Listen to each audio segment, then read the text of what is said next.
So welcome back guys to another video, and today I'm going to be doing a video response to my good friend John, his channel Gaming Through the Decades, where he asked, was there a console that you missed out as a kid that you enjoy as an adult? And I thought this was a really great question because this is like the whole essence of why I collect. I collect a lot of retro stuff because there were games and consoles I missed out when I was younger that now with the expendable income I can finally enjoy. And one console really comes to mind when I think of that question, and that is of course the Sega Master System. Man, it's hard to believe that there was a time I didn't know this console even existed. I didn't know about the Sega Master System until I was around like 14 years old, and it was all because of a boyfriend my sister had at the time. She was taking summer classes, and he would come over while she was at school, and we would play video games. We'd always play Metal Gear Solid, or Siphon Filter, or Twisted Metal, a lot of PlayStation stuff. And I remember he was looking at some of my gaming consoles, and you know, back then I had, I still had the Nintendo, the Super Nintendo, and Sega Genesis, and I had them all sitting there on my little entertainment center. And he saw the Nintendo, and he was like, man, Nintendo was really awesome, but I preferred the Sega Master System. And I was kind of dumbfounded. I was like, Sega Master System, what's that, And it was, a lot of it was because of Nintendo's marketing back in those days. Nintendo had such a stronghold on third-party developers, and honestly, I don't remember any of my friends having a Sega Master System.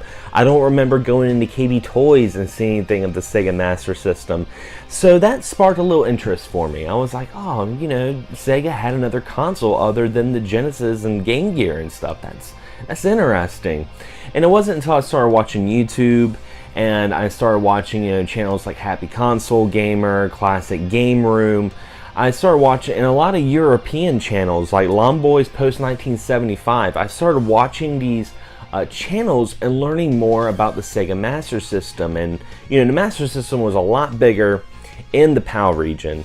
It was even bigger in Brazil, and it still has its own like little homebrew community. So the more I heard about it, the more I was really interested in getting one. And I remember when I got my Dreamcast, I started learning how to burn games.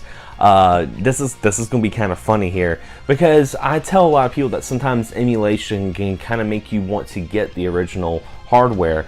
I made this right here, and you guys are going to think it's so funny.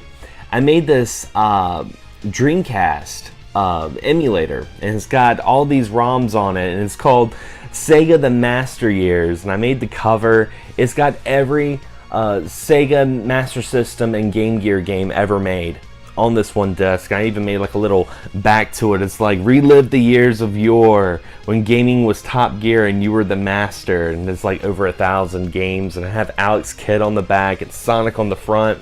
Even made like a little spine for it.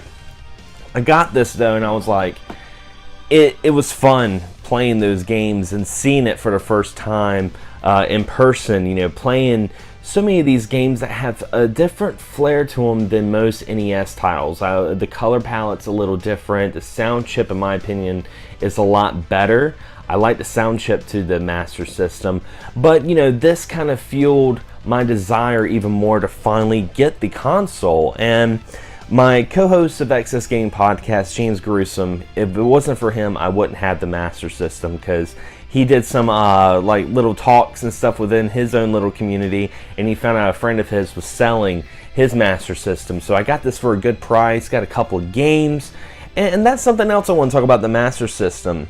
The Master System, if you're going for a complete US set, it's not going to be as overwhelming as the NES. There's not as many games, and for now it's pretty affordable. I mean, there's some heavy hitters. There's some games that cost a lot, but in the long run, to me personally, it's a little bit more realistic to have a complete Master System collection, US anyway. Because once you start getting into PAL, it starts getting a little bit more crazy, and then the Brazilian games, they came out with so many homebrews and different stuff, and I really love the console. I'm glad I finally got it, and I'm glad I finally got to play it, and I hate the fact that I didn't find out about it until I was like 14 years old, but I'm glad I did, and I'm glad I got to experience, Sega like I'd never seen it before. So yeah, that is my response to John, Gaming Through the Decades. I'm going to leave a link on the description to that video. Be sure to check out his content. He does a lot of retro replays, lots of retro let's plays. He does a lot of pickup videos and a lot of discussions. I really enjoy his stuff. He's very, very passionate and has a very old school YouTube vibe to him. That's what I like about it, where it's all about discussing and about the passion and not about other stuff. But yeah. Anyway, guys, as always, thanks for watching, thanks for subscribing, and as always, happy gaming. Can't get enough of Excess Gaming Podcast? Be sure to check out our audio podcast on Podomatic.com. You can also subscribe to us on iTunes. And if you have a YouTube channel or podcast you'd like to share, be sure to check us out on Facebook on our group page and join the community. As always, guys, thank you so much for all the support and happy gaming.